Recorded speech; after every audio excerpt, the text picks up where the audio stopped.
The ballroom of the fancy hotel sparkled with elegance.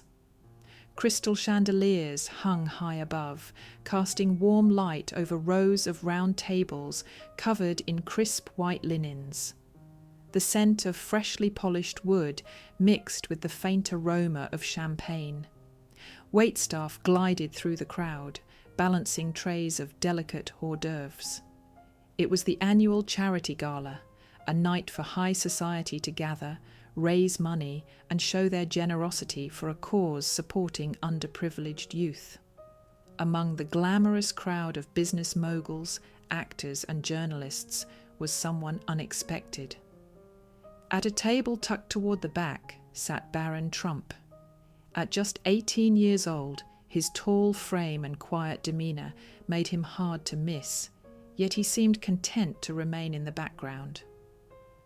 Dressed in a sleek but simple suit, Barron scanned the room with piercing blue eyes, taking in everything but saying little. Barron wasn't there for the spotlight. A family friend had invited him to see a different side of the world, one that thrived on networking, charm, and polished appearances. For most of the evening, Barron stayed quiet, nodding politely when spoken to and focusing on the event's purpose. The atmosphere buzzed with energy. A string quartet played softly in the corner as conversations and laughter filled the room. Yet a growing sense of anticipation hung in the air. The keynote speaker, a celebrated journalist known for their sharp wit and fiery opinions, was about to take the stage. Guests whispered to one another, wondering what kind of speech the journalist would deliver. Finally, the moment came. The MC stepped up to the podium, thanking everyone for their generosity before introducing the journalist. The applause was polite but eager. The journalist walked confidently to the stage, their black suit crisp and their smile brimming with charisma.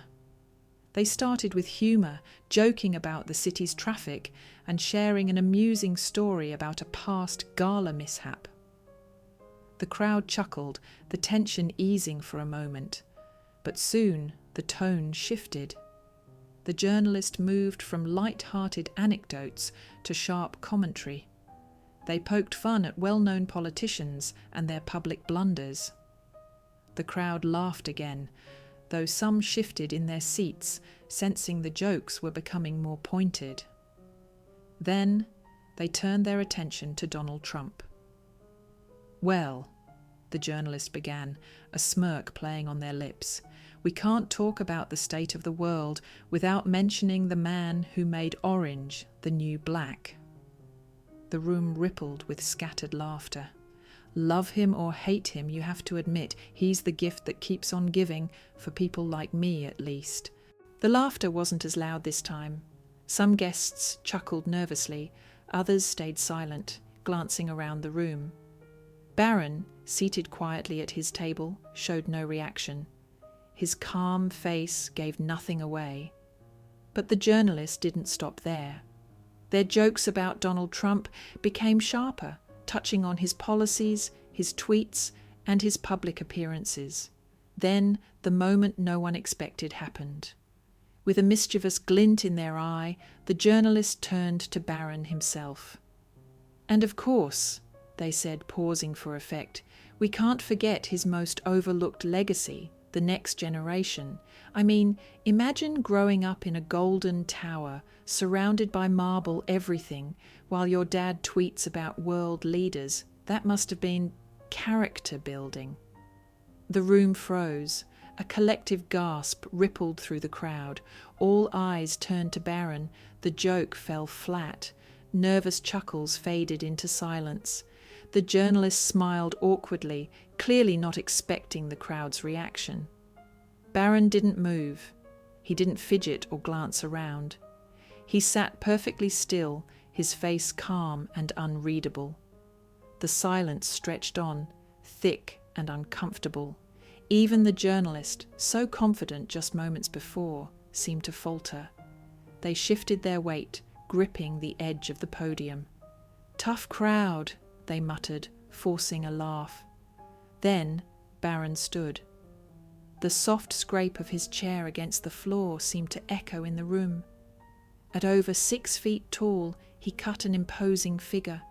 The crowd's attention locked onto him. He adjusted his suit jacket, his movements slow and deliberate, and began walking toward the stage. Every step felt purposeful. The journalist froze, their earlier bravado slipping away. When Barron reached the edge of the stage, he stopped. He looked directly at the journalist, his expression calm but firm. The room was silent, every person holding their breath. Then Barron spoke.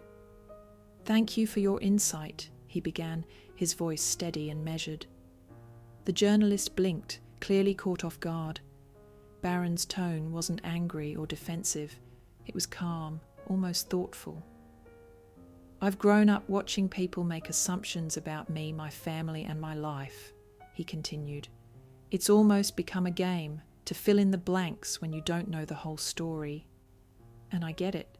We're public figures. It comes with the territory." The audience hung on his every word. Even those who had laughed at the earlier jokes now sat frozen, captivated by his composure. "But," Barron said, his voice growing firmer, "behind every headline, every punchline, there's a person, someone with their own struggles, their own dreams, and their own story. You may think you know me because of who my father is, but you don't. Not really." The journalist swallowed hard. Their earlier confidence had completely vanished. Barron wasn't attacking them. He was simply holding up a mirror, reflecting the weight of their words. "What I've learned," Barron continued, his gaze now sweeping the room, "is that respect shouldn't have to be earned. It should be given freely, especially when you don't know someone's full story." A murmur ran through the crowd, but no one interrupted. Barron wasn't finished. "We live in a time where it's easy to tear each other down," he said. "Words have power. They can hurt or heal. They can divide or unite. And I think we could all use more of the latter." The room was spellbound. Barron's words carried a wisdom far beyond his years. It wasn't just a response to the journalist, it was a call for something greater, a reminder of the humanity in all of us. He turned back to the journalist. "I hope this gives you something to think about," he said softly. There was no malice in his voice, only quiet strength. Then, without another word, he turned and walked back to his seat. The applause started slowly. A hesitant clap from the front of the room grew louder and louder until the entire ballroom erupted into a standing ovation. Guests cheered, some even wiping tears from their eyes. Barron, back at his table, didn't bask in the applause. He simply nodded politely, his composure unshaken. By the next morning, the story was everywhere. Snippets of Barron's speech had been recorded by attendees and flooded social media. Clips of his calm, mature response went viral, with captions praising his poise and empathy. "Barron Trump just taught us all a lesson in class and respect," one viral tweet read. Another called it the most mature response we've seen in years. The journalist issued an apology, admitting their joke had crossed a line. But the real impact wasn't just in the apology, it was in the conversations sparked by Barron's words about respect, empathy, and the power of choosing kindness, even in the face of provocation. For Barron, life went on as usual. He returned to his studies and stayed out of the spotlight, but his actions that night left an unforgettable mark, reminding the world that dignity and compassion are always worth choosing. If you enjoyed the story and found it meaningful, don't forget to leave a like. It really helps us reach more people. We'd also love to hear from you. Share your thoughts and the lessons you've learned in the comments below. Your insights could inspire someone else.